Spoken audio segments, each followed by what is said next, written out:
नमस्कार दोस्तों, CA Naresh Bhatia. Office से घर जा रहा हूँ। शाम का टाइम है, अंधेरा हो चुका है, तो गाड़ी की लाइट से ही मेरा फेस आपको नज़र आ रहा है। चलिए दोस्तों, आज डिस्कस करते हैं। देखिए, जो हमारे यंगस्टर्स हैं उनको नॉर्मली है कि भाई मेरे को कोई बिजनेस करना है और पैसा है नहीं है, चाहे वो 5-7 लाख 10 लाख तक का ही कोई बिजनेस क्यों ना करना हो। किसी ने कोई रेस्टोरेंट खोलना है, कोई सैलून करना है, ई कॉमर्स पे कोई ट्रेडिंग का काम शुरू करना है, इंपोर्ट एक्सपोर्ट का काम कोई 10-15 लाख की कैपिटल से शुरू करना है। बहुत सारे काम है जो हमारे यंगस्टर्स के पास आइडियाज़ रहते हैं जो वो कर सकते हैं, लेकिन इनिशियल कैपिटल होने की वजह से, जो शुरुआती पूंजी होने की वजह से वो काम वो लोग कर ही नहीं पाते। कई होते हैं जो हिम्मत करते हैं, यहाँ वहाँ हाथ पैर मारना, बैंक्स में जाना, किसी सीए से कंसल्ट करना। उनके पास सिक्योरिटी देने के लिए कोई प्रॉपर्टी ऐसा कुछ होता नहीं है, और ना ही कोई पास्ट एक्सपीरियंस उनके पास। कोई उनकी फर्म ऑलरेडी तो चल ही नहीं होती क्योंकि काम ही नया करना है। तो इन दैट केस क्या किया जाए कि हम अक्सर सुनते हैं, हमारे नेता या प्राइम मिनिस्टर, इनसे अक्सर हमें सुनने को आता है कि जी हमने प्राइम मिनिस्टर स्कीम ये चला दी है, कोई मुद्रा लोन चला दिया है, कोई सेंट्रल गवर्नमेंट की स्कीम के तहत ये लोन मिल रहा है जी। कई बार ऐसे फ़ोन आते हैं, वो यूट्यूब से देख लिया, कोई न्यूज़ में कुछ आ गया, लेकिन ग्राउंड रियलिटी कुछ और होती है। और गवर्नमेंट की स्कीम की अनाउंसमेंट और ग्राउंड रियलिटी इम्प्लीमेंटेशन में ज़मीन आसमान का फ़र्क है दोस्तों। ये एक कड़वी सच्चाई है।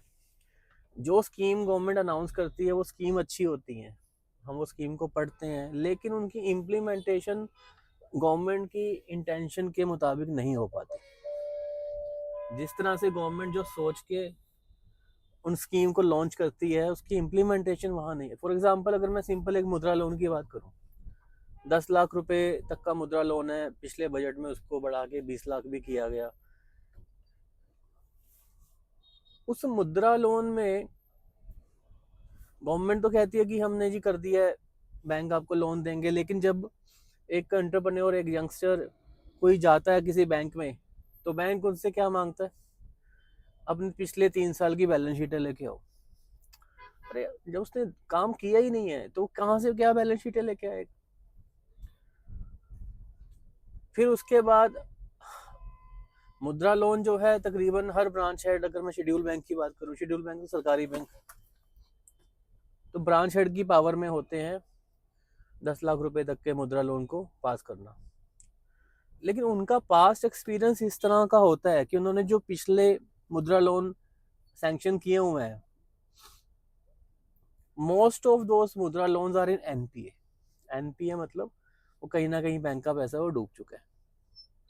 तो ब्रांच हेड, जो बैंक मैनेजर है, वो अपनी परफॉर्मेंस को ध्यान में रखते हुए कोशिश करता है कि वो कम से कम मुद्रा लोन सैंक्शन करे, ताकि उसके टेन्योर में पास किए गए मुद्रा लोन, अगर वो फ्यूचर में एनपीए या फिर डिफॉल्ट में होते हैं, तो उसकी परफॉर्मेंस पे कोई फ़र्क ना आए। तो वो अवॉइड करता है कि यार छोड़ो यार, ये करना ही नहीं। बहुत अगर कोई खास उसका कोई रेफरेंस में जा रहा है, सामने वाले को कोई नोन है, कोई इन दैट केस उसको एक ट्रस्ट बन रहा है कि हाँ यार ये लोन मेरा ख़राब नहीं होगा, तो वो लोन हो सकता है। होते भी हैं, हमने भी करवाए हैं। लेकिन हम सीधा कहें कि जी कोई एक यंगस्टर है, कोई 25-30 साल 35 साल का बंदा किसी बैंक में जा रहा है और अपना एक प्रपोजल बैंक के सामने रख रहा है कि मेरे को जी ये काम करना है और मुझे 5 लाख 6 लाख का लोन चाहिए, बहुत रेयर चांस है कि बैंक उसको कोई एंटरटेन करे। ये एक फैक्ट है दोस्तों। तो इसका हल क्या है? देखिए, इसका कोई, मैं कहूँ ना, गारंटीड हल तो मैं नहीं बोलूँगा कि गारंटीड हल है, लेकिन एक अप्रोच है। अगर आप ये अप्रोच जो मैं बोलने जा रहा हूँ वैसा करें, ये मैं अपने प्रैक्टिकल एक्सपीरियंस से बोल रहा हूँ, ये मेरा ओपिनियन है, ज़रूरी नहीं है ये अप्रोच आपको 100% रिजल्ट दे, लेकिन मुझे उम्मीद है ये काफ़ी, इसका सक्सेस रेट अच्छा होगा और देर सवेर आपको मेरी इस अप्रोच के थ्रू मुद्रा लोन वगैरह मिल सकता है। इसमें ऐसा है कि अगर आप ऑलरेडी कोई बिजनेस कर रहे हैं छोटा मोटा, मैं नए बिजनेस पे भी आऊंगा, आप कहेंगे यार फिर वही आप तो वही बात कर देगी कर रहे हैं, मैं नए बिजनेस पे के भी बताऊंगा अप्रोच। पहले मैं बोलता हूँ कि जो ऑलरेडी कोई बिजनेस कर रहा है, मान लो कोई एक सैलून चला रहा है, उसको भी तो लोन की जरूरत पड़ सकती है, उसको अपने सैलून में ज्यादा नई मशीनरी लगानी है, एक्सपैंड करना है, कुछ करना है। मान लीजिए कोई इस तरह के कोई बिजनेस कर रहा है, कोशिश करिए कि आप अपने जो भी आपकी रिसीट्स हैं उस बिजनेस के, जो पैसा आ रहा है डे टू डे आपको बिजनेस से, ज़्यादा से ज़्यादा पैसा आप अपने बैंक में लें। अपनी इनकम टैक्स की रिटर्न टाइमली फाइल करें, और इनकम टैक्स रिटर्न्स में जो इंफॉर्मेशन फर्निश करनी है डेटा को लेके, वो आपके बैंक के साथ में मैच होनी चाहिए। फॉर एग्जांपल, आपके एक सैलून चला रहे हैं और आपकी 1.5 लाख रुपए साल की सेल है, सॉरी 1.5 लाख रुपए महीने की सेल आ रही है एग्जांपल, तो 18 लाख रुपए सेल होगी साल की, तो आपकी इनकम टैक्स रिटर्न भी वही 18 लाख की सेल दिखाना चाहिए। और कोशिश करें, लोग कैश भी देते हैं, चलो जो कैश दे रहा है ठीक है, लेकिन आजकल तो जीपे IMPS सब कुछ है। जितना सेल आप अपना बैंक से रूट करेंगे ना, तो जब हम लोन के लिए अपनी बैंक स्टेटमेंट बैंक को दिखाएंगे पिछले 1 साल 2 साल की, तो ब्रांच हेड का कहीं ना कहीं रिलायंस होगा कि हाँ भाई, आप ऐसे ही बस यूं ही डॉक्यूमेंट या कुछ भी हवा में कुछ बना के लेके नहीं आए, आपने वाकई आपकी बैंक स्टेटमेंट कुछ बोल रही है। फिर आप अपनी इनकम टैक्स रिटर्न अपनी बैंक स्टेटमेंट के साथ मैच करते हुए फाइल करवाएं। अपने CA साहब से बोलें कि सर मेरी जो आप रिटर्न फाइल कर रहे हैं, क्योंकि मुझे फ्यूचर में लोन लेना है, तो मेरी रिटर्न आप मेरी बैंक के स्टेटमेंट के हिसाब से बनाएं। ऐसे नहीं कि रिटर्न कुछ कह रही है, बैंक स्टेटमेंट कुछ कह रही है। अपनी एक बैलेंस शीट बनवाएं अपने CA साहब से, वो थोड़ी सी अगर फीस चार्ज करते हैं तो वो दें उनको, लेकिन ये बैलेंस शीट एंड ऑल, ये डॉक्यूमेंट सारे बैंक लोन दिलवाने में आपको बहुत हेल्प करेंगे। तो ये छोटा छोटा सा भी अगर आप ध्यान रख लेंगे ना, मान लीजिए कोई कैश सेल भी होती है, तो वो कैश को भी जितना आपको चाहिए अपने एक्सपेंस करने के लिए, बाकी कैश को जाके बैंक में जमा करवा दो। एक ही बैंक रखना है, और कोशिश करो कि वो आपका करंट अकाउंट खुले डे 1 से। डे 1 का मतलब ये नहीं कि आज बिजनेस खुला आज ही अकाउंट खुल जाए। डे 1 मतलब कि चलो बिजनेस खुल गया तो 15-20 दिन महीने के अंदर अंदर आपका करंट अकाउंट, सेविंग अकाउंट में आप ना डील करें। आप अकाउंट आपका है, पेमेंट वाइफ के अकाउंट में ले रहे हो या माता पिता के अकाउंट में ले रहे हो, बहन, ऐसा ना करें। एक अकाउंट रखें, करंट अकाउंट रखें, अपने बिजनेस का एक नाम रखें, उसी नाम से करंट अकाउंट खुलवाएं, उसी में अपनी सारी पेमेंट लें। कैश आता है, कोशिश करें उस कैश को भी बैंक में जमा करवा दें, हर 2 दिन 3 दिन में जाके बैंक में हफ्ते में 1 बार 2 बार जमा करा दिया। आपकी बैंक की एक प्रोफाइल तैयार हो जाएगी, आपकी फाइनेंशियल स्टेटमेंट दिखनी शुरू हो जाएगी। अगर इस तरह के डॉक्यूमेंट आप तैयार करते हैं, आप किसी कोई सिफारिश की, किसी स्ट्रॉन्ग रेफरेंस की ज़रूरत नहीं है। आप इस तरह से जाएंगे और ब्रांच हेड से बात करेंगे तो आपको लोन हो जाएगा। देखिए, बैंक किस लिए होते हैं? बैंकों का काम ही है लोन देना। बैंक तो बैठे ही है कि कोई आए, अच्छा केस आए, मैं लोन दूं और मेरी ब्याज की इनकम बढ़े। बैंक की इनकम, ब्याज इनकम ही बैंक की इनकम होती है। तो बैंक नहीं चाहते कि हम लोन ना करें, बैंक तो चाहते हैं कि लोन करें मैक्सिमम से उनके ऊपर तो ब्रांच हेड है या और जो भी अथॉरिटीज बैंक की होती है, उनके ऊपर दबाव रहता है कि आप मैक्सिमम लोन डिसबर्स करवाएं। आप मार्केट में जाएं, बिजनेसमैन से मिलें, इंडस्ट्री में जाएं और वहां से काम उठाएं।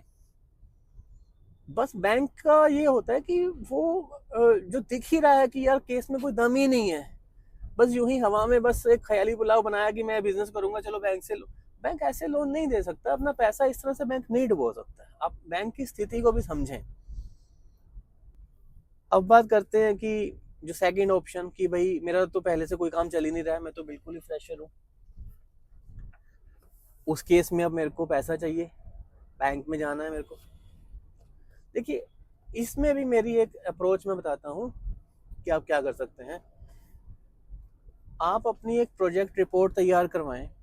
ऑफ कोर्स वो एक CA बनाएगा। प्रोजेक्ट रिपोर्ट एक प्रोफाइल होती है कि आप क्या बिजनेस करने जा रहे हैं, उसमें रियलिस्टिक फिगर्स करवाएं कि क्या बिजनेस करने जा रहे हैं, आपका क्या नीश है, मींस आप किस कस्टमर बेस को टारगेट करने जा रहे हैं, क्या प्रोडक्ट बेचने जा रहे हैं, जिस एरिया में आप ये काम करने जा रहे हैं उस एरिया में उसके सेल पोटेंशियल्स क्या हैं, सेल पोटेंशियल में उसके कितनी का आगे आप वाकई उसको सेल कर पाएंगे, क्या उसके प्रॉफिट मार्जिन्स हैं। तो ये सब से आपका सीए बताएगा, बनाएगा। आपने उनको जस्ट बताना है कि भाई मेरा ये आइडिया, मेरी आप एक अच्छी सी प्रोजेक्ट रिपोर्ट बनाएं। वो प्रोजेक्ट रिपोर्ट के साथ आप कुछ ना कुछ अपना एक मार्जिन अरेंज करें। चाहे आपके पास खुद के पास है तो अच्छी बात है, कुछ 10-15% का मार्जिन तो रखें ना कम से कम। आप नहीं है तो वो 10-15% आपको कहीं से तो अरेंज करना पड़ेगा, फ्रेंड सर्कल से करें, रिश्तेदारों से करें, माँ बाप से करें।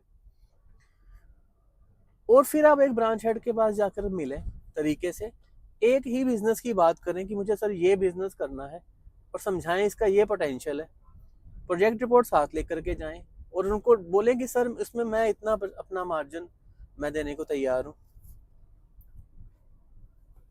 बैंक को वो प्रोजेक्ट अच्छा लगेगा, आपके सिबिल में कहीं कोई प्रॉब्लम नहीं होगी।